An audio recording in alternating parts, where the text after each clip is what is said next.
for LGD, but I don't know about that Shadow Thing versus Leshrac matchup. I mean, I remember, even with my teammates, I remember like my mid player, like Pycat, when he was practicing this matchup all over like, again and again, you know. And I think it's not as one-sided as people might think.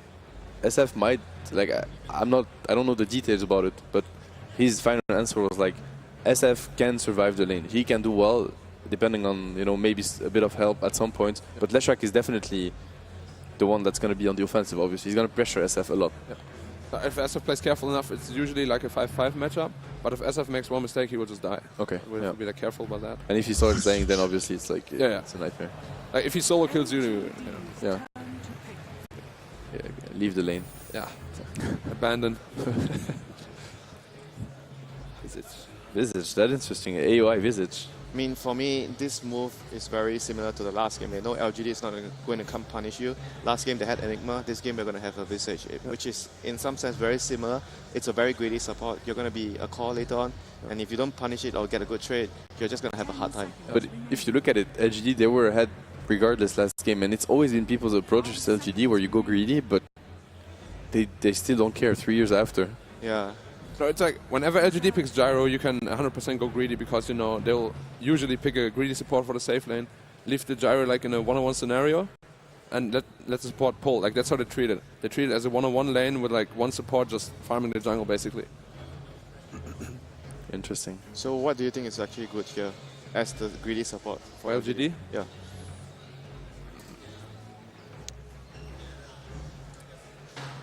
It's tough. Would you go for the Ice Blast, AA? Yeah, AA would be really good, but in the past they also ran Nyx support against the Lash lineup. Oh yeah. And like that might be a possibility because it's really, really greedy. And it's Shadow Fiend. There goes the SF. Or we go SF. I think SF with the backup of Shaker could do fine versus Leshrac. It's also one of the go-to picks. We said he was 29, 126 or something yesterday, so it was ridiculous. Yeah. Clinks. I was about to say do we consider draw versus EG, but they're not. If people wonder why this time we see the Visage and we don't talk about the draw rangers, because like this is not the type of lineup EG wants to do. As you mentioned, they want to just be greedy with the support, and it's an AOR hero. So. Yeah. But like Clinks is like an incredibly good hero against both Gyro and SF, and obviously the supports just die in 1-2 hits. But both of those two cores, they want to go early BKB. When you get an early Desolator, you will just like tear through them. You will kill them with 4 or 5 hits, and they actually can't do much about you. I mean, it's also the playstyle, right? You want to go into the jungle as SF, and Clinks is you're gonna have a timing where you might have a very good chance of finding him and killing him in the jungle. And this way, they also win 2 lanes at once. If Visage wants to go greedy, he's obviously going to leave Clinks alone. Clinks easy matchup for Shaker, and Leshrac will win. So that's pretty much 2 heroes that you don't have to worry about. They can play as greedy as they want now, now. But we've also seen EG do this before. Usually when he reaches level 6 or 7, Soul Ring, maybe Power Treads, he will just go roaming and Visage safe lane, free farms the safe lane for about like 5-6 minutes. Yeah, that's gonna be great. And then they switch up again. Then Clinks free farms again and Visage goes on the offensive. I kind of like the Leshrac Clinks also dual core because it's a lot of magical and physical damage, and also Leshrac is gonna push the lanes all the time. He's gonna force people to show themselves, to split when they defend. So Clinks might find good pickoffs with that. Yeah, that's also the biggest weakness of Clinks, I think. You can't push out the lanes. When you're missing, it's super obvious. But if all the lanes are pushed all the time... And Sumail is the type of Leshrac player that he almost always gets boots of travels on Leshrac. Like almost every single game. Loves some boots of travel, yeah. Sometimes he duels before, but... So he will push out the lanes, he will apply like map pressure. So, are you still sticking to your guns about a greedy? Okay, this is less greedy. They might switch it up, and I mean, they might challenge, right? Yeah. They can still do it, but it will be very unexpected from them. But then it's like... What a strong lane to challenge as well. Like, but Clock is like super strong against their... He's going to destroy him. Yeah, against their own one-on-one off lane. Okay, thank you very much. Particularly thank you to Black for joining us for the draft. We'll head downstairs to the main arena. Ladies and gentlemen, enjoy the second game with your commentary team of Blitz and LD. Welcome back, ladies and gentlemen. We're live here in Seattle, the final day of the International 2015. The teams are ready. Blitz, the draft is over. Some different picks coming out this game. We get to see the Fear Clinks, the Visage from EG, a hero that AUI 2000 used to play a ton on Cloud9, but have not seen it so much as of late.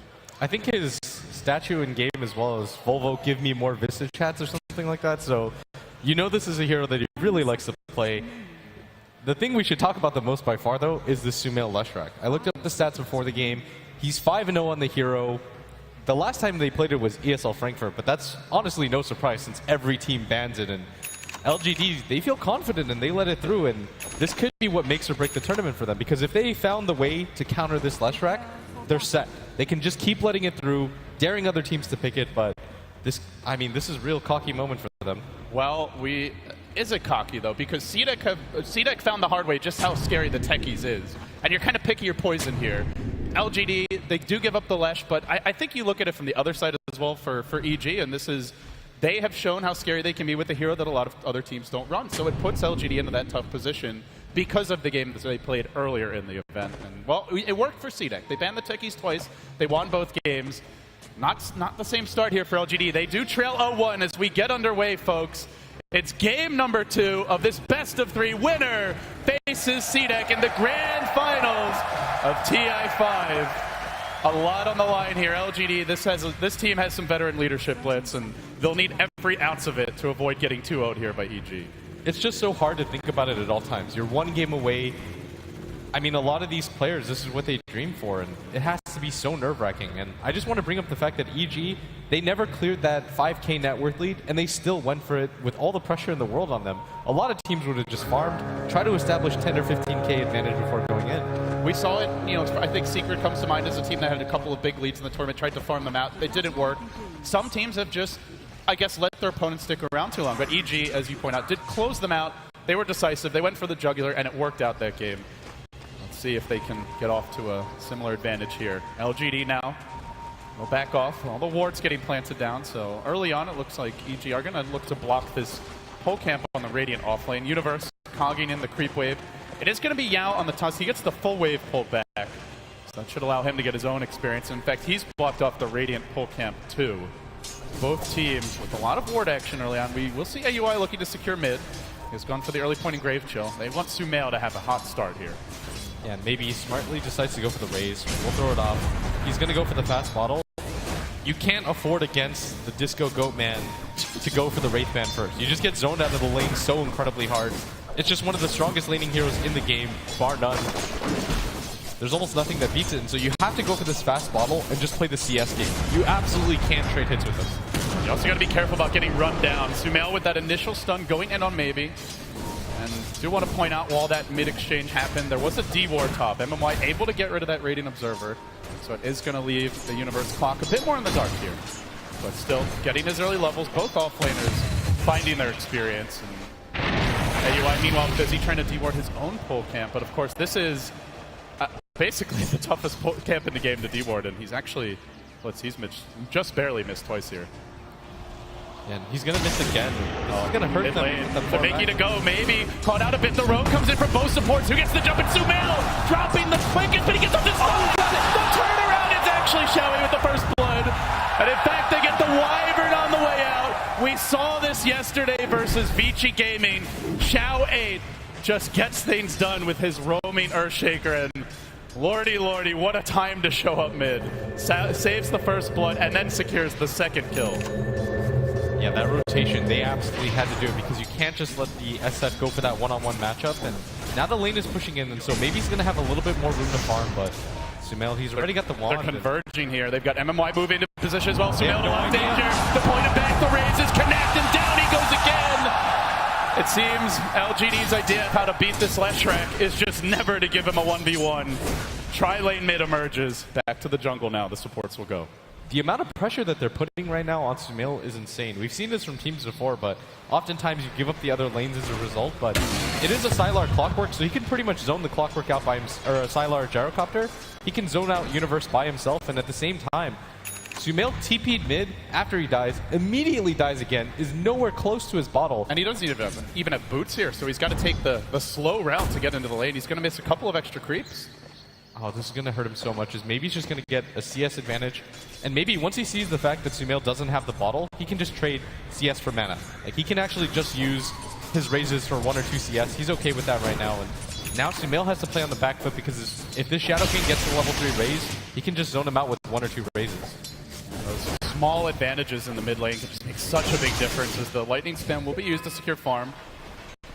He's going to try to recover here. PPD was kind of camping out near the mid lane up on the cliff. Didn't really see an opening and perhaps worried about another jump, which could just completely put the nails in the coffin for this mid lane. But I think that is the key point here, Blitz, is first of all the failed D-wards happening bottom. They are going to slow down the experience gain of what AUI grabs. Fortunately for him, it was only a Sentry, so it will wear off now. But he's not had the fastest start in his support, and so far LGD just getting a little bit more than, and certainly more than what you would expect, and a little bit more than EG as well here. Already up to a 1,000 gold lead and experience. Scarcely 4 minutes in.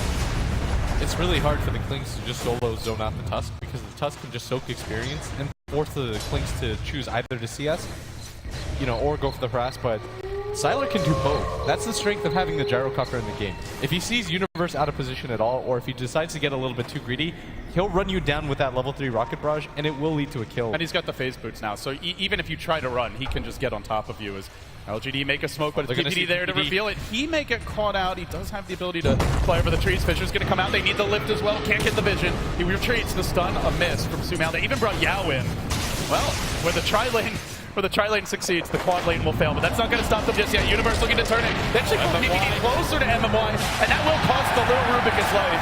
Universe there to turn this mid lane around. 4 EG heroes moving in. Fear is already on the prowl. He's got a ward up in the jungle. He's about to spot out Xiao. They also are closing in on Maybe. Who do they go for here? I think they want to kill Maybe. They want to kill Maybe. Arrows. There's the lightning. He's got the bottle charges and the stick. It's not enough. Fear, a very early rotation. Didn't even go level 6 first. They did go into Xiao, zoning him out of the lane. EG strike back. Oh man, 8 heroes mid. They had to rotate a lot for it, but at the same time they had to, because AUI needs some way of getting back into this game. He originally started in that mid lane. No full camp for him for so long, so he has to find some levels. And Clinks is a hero that can rotate in like that. He's about to pick up that level 6, and I've seen Fear do this a lot before. He's not the type of static lane farmer that you often see in the one position role. When he plays the Clinks, he wants to get active on the map. He wants to be able to pressure really weak mid heroes. Well, this is where sentries will certainly be in order for LGD. And it looks like he will be rushing the early medallion here, already picking up the chainmail, not going for the Deso build, which we have seen from Fear. Just a little bit more active and early game focused. Gets the clarity potion now, and as you mentioned, Death Pact online. Important for the Dire team to maintain vision. We see PPD off stacking the jungle a bit, simultaneously maybe clearing out his own woods, and he is carrying a pack of dust now. So he does want to be able to counterplay any potential Clinks rotations. Oh, and maybe actually just pops the dust. They thought for a second they might have run into somebody, but that ward is doing a lot for EG right now. Scouting out 3 heroes. Now we'll grab the bottom bounty rune. PPD will snag the DD. More importantly, denies it to Maybe. Small victory there as the call down comes through. Universe in danger. It's going to clip him once. He continues to retreat. Beautiful cross. Couldn't stay on top of him and will retreat. Meanwhile, Fear engaging bottom onto Yao. Heavy physical damage with the soul subs. And he gets the kill again. Fear is heating up. And LGD starting to feel a wee bit squishy here, Blitz. This Clinks has That's before the medallion. And he's got 2 kills on him. He's got level 6. He can just continue to rotate around the map because he's got the CS to back it up, and he is getting kills at the same time. This is opening up the map for the rest of EG, because if you notice LGD's positioning, they're so afraid of the Clinks backstab in this mid lane, so they're putting 3 heroes to it right now, and Universe is finally starting to pick up levels. It's LGD's turn to miss on the wards here. They try to double sentry in their own jungle. They did not find the single EG ward on the hill. It's a little bit more forward than what you normally expect, and it's really been a battle of vision here early on, especially when you've got a hero like Clinks in the game. That becomes so important for LGD to keep track of it, but as you pointed out, he continues to be foremost in their mind. Now he's got the medallion. Where does he want to go? Sumail's getting a good amount of farm now. He does pick up the soul ring. He's actually ahead. He's caught up completely. I mean, this is the strength of Flesh as a hero, is that you can't really shut him down. You can just alternate to the jungle, farm out mid at the same time. It's hard to lock this hero down 1-for-1, but the line was even drawn here by Fear. He saw this one coming. Universe didn't really have anywhere to go. Will drop. It's a 4-hero rotation. LGD finding the pick, and now moving in for the tower. As Maybe backs off a bit mid, worried about himself getting caught. PPD will rotate in. Fear's going to join them. They have any additional detection, just the dust. Now is not going to use as of yet. Here's that top. They got 4. Fear and Viz. Oh, he's going to get revealed now. Do they make their go? Close call. They had the fissure available, but don't know how many heroes are parked behind Fear. I don't think they have the damage, though. Even if they were to spot him out and reveal him there, he still has 1100 HP. Well, or he did half a second ago. Yeah, Death Pack just wore off.